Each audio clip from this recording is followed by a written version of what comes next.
Selamat datang ke KSL City Mall. Jadi hari ini saya nak kongsikan tentang street market atau penjaja jalanan dalam shopping mall. Kawasan penjaja jalanan. Itu nama dia. Gelaten Food Street. Nasi lemak bungkus.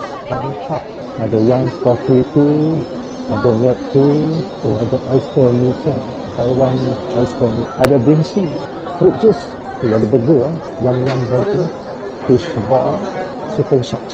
Rasanya memang kuih yang tak halal. Tapi ada kuih yang nyonya kuih sedap.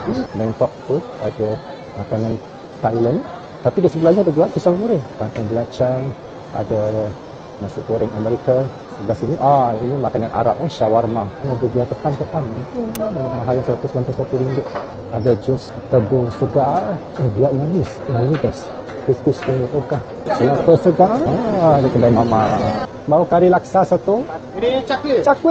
Cakwe. Saya kena cari. Bos, kopi si satu? Kita tengok cara dia buat tradisional.